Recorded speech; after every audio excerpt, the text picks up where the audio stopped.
The sun does not rise over the pass of Thermopylae. It bruises the horizon, bleeding crimson across a landscape choked by dust and the metallic scent of impending slaughter. Before you, a wall of bronze, the Spartan phalanx, stands motionless, a jagged reef of spear tips against a surging, golden sea.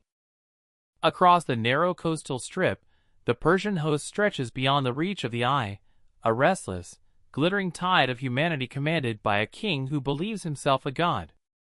It is a moment frozen in the amber of antiquity. 300 men, their crimson cloaks snapping in the salt-heavy wind, preparing to trade their lives for the concept of a world that does not bow. This is the image etched into the bedrock of Western consciousness, the ultimate myth of the few defying the many, a testament to iron-willed sacrifice.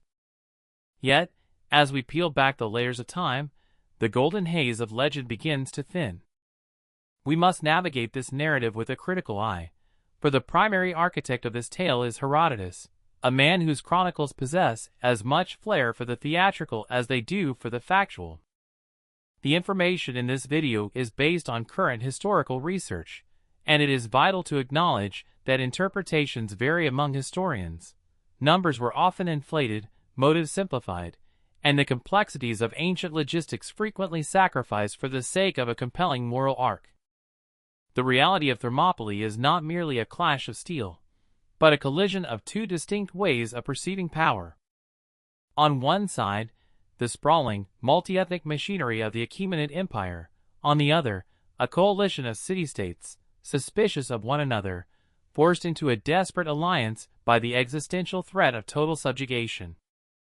The Spartans, led by Leonidas, were not merely warriors. They were the apex predators of a rigid, militarized society. As the air grows heavy with the hum of 10,000 bowstrings being drawn in unison, the silence between the two lines becomes a physical weight. The earth beneath them is already trembling. This was never just a battle for territory. It was a performance of defiance that would echo for millennia, a deliberate choice to step into the mouth of oblivion. The stage is set, the arrows are notched, and the history we think we know is about to be dismantled. The geography of Thermopylae was not a battlefield, it was a throat. King Xerxes, commanding a host that ancient chroniclers claimed drank rivers dry, found his grand imperial machine jammed against a wall of bronze and Spartan resolve.